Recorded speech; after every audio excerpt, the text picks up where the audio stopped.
Hello, friends, and welcome back to Stories About Entitled People.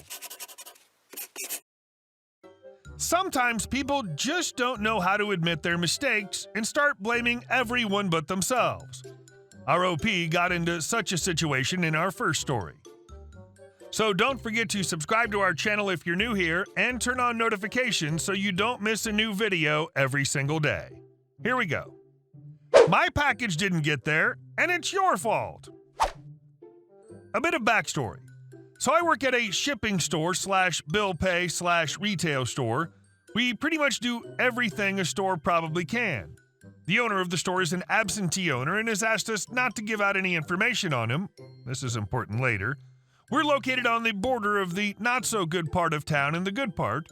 Besides me, there are only 2 people who work at the store. This is also while a hurricane went through the Carolinas. RL is rude lady, M is manager, me is me. I was in the middle of taping up some boxes when I see a lady come in with, I'm guessing, a family friend. I go up to the counter and start helping her. She tells me she wants to ship her husband's hearing aid back to him because he has an appointment the day after next that he can't miss. Okay. When I see it's going to one of the Carolinas, I look back up at her and tell her that it might get delayed due to weather. RL. No, it's clear there. It should be fine. I look back at my manager and ask her if the zip code was on the list. When she looked it up, she told me it wasn't, but then told the lady it might still be delayed due to other delayed packages. RL. Well, it should still be there on time, right? Me. There's a good possibility, but I can't guarantee anything due to the hurricane.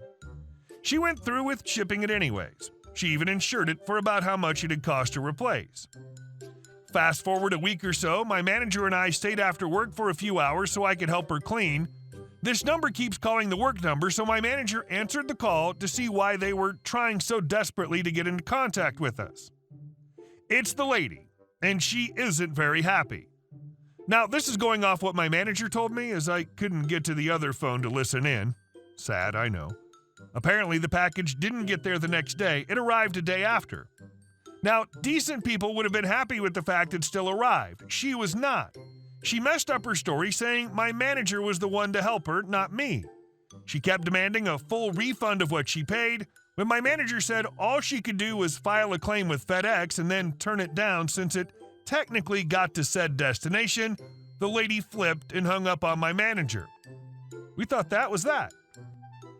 10 or so minutes later, she calls back. She tried to get the owner's name and his contact information. M. I'm sorry, ma'am, but I cannot give you his information. I don't know what she said after that, but I imagine it was along the lines of asking why not, because my manager replies with this. M. He's an absentee owner and he doesn't want his information released. She then threatens to call her lawyers and threatens to sue us. Okay, ma'am, because you brought in a lawyer, this is where our conversation ends. Have a lovely night. And she hangs up on the lady. She rants to me about it for a little, and after 20 minutes or so, I checked the business email on one of the desktops. She posted a review on Google and gave us 1 star. She complained about how her package came 1 day after the guaranteed date on the receipt, and how we shouldn't say it was guaranteed when it wasn't, and that my manager hung up on her twice. I read it out for my manager and then looked at her. Me. Please let me respond to her. M. Fine, but be formal with it. Me. You betcha. I sit there and write a paragraph responding to hers about how the receipt says expected arrival and how we're also trained to not say guaranteed because nothing can be. There's always room for human error. I then let her know if she wants, she can come in and get a fresh copy of the receipt. I also tell her that my manager did indeed hang up on her the last phone call because she threatened to bring in a lawyer. We never heard back from the lady, and we never got sued. And our second story. A trip around the world in 80 minutes. This story comes from when I worked in an inbound call center.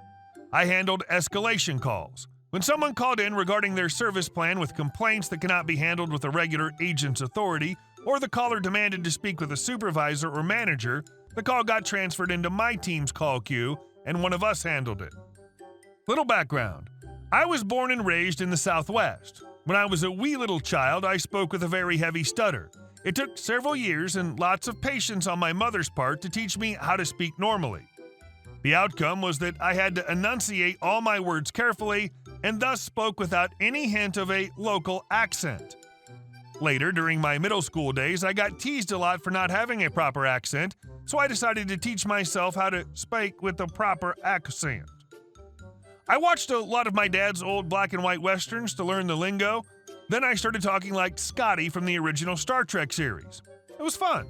So I started copying other accents from TV and movies. I had over a dozen, including German Sergeant Schultz, I know nothing, pirate and badly dubbed Chinese Kung Fu, lots of pauses, simple phrases, and every sentence ends in ha. One bad side effect came about, though. Often when I'm around a person with a heavy accent, I subconsciously begin to mimic their accent.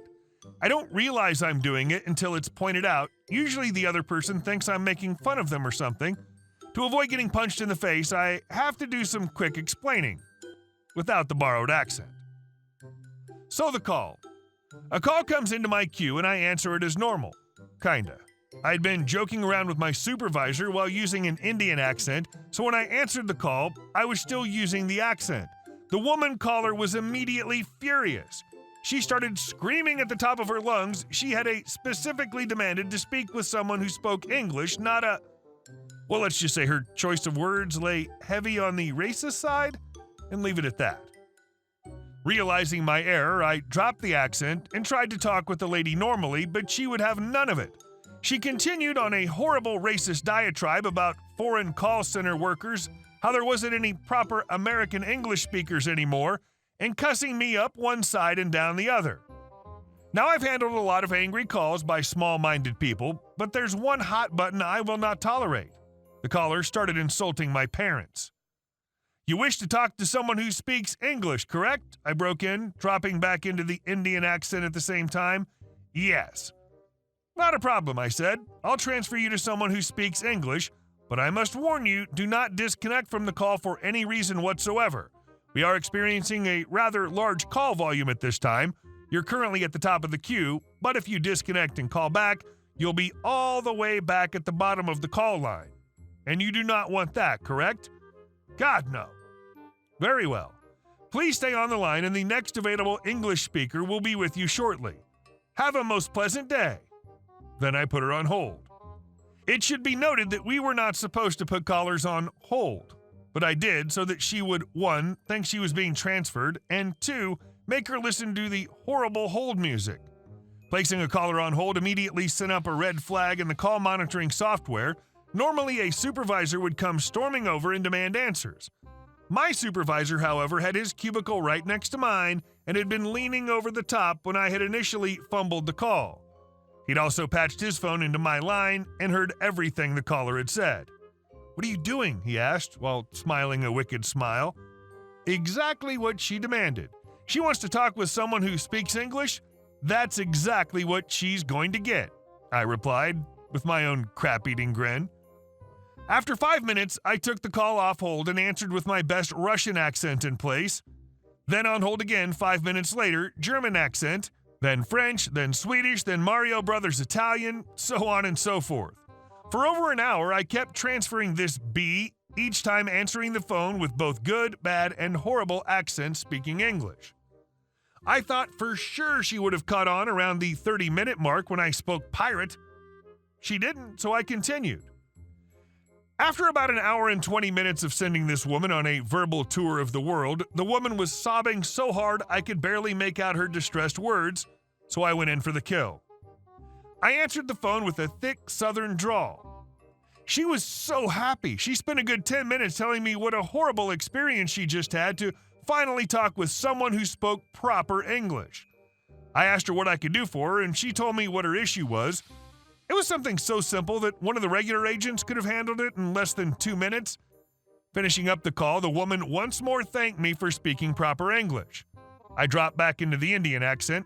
Not a problem at all, madam. It was a pleasure to handle your call. You know what's funny? You sound just like a woman I spoke to an hour ago. Isn't life strange? With a satisfied smile, I hung up during the scream of choking rage. And our last story.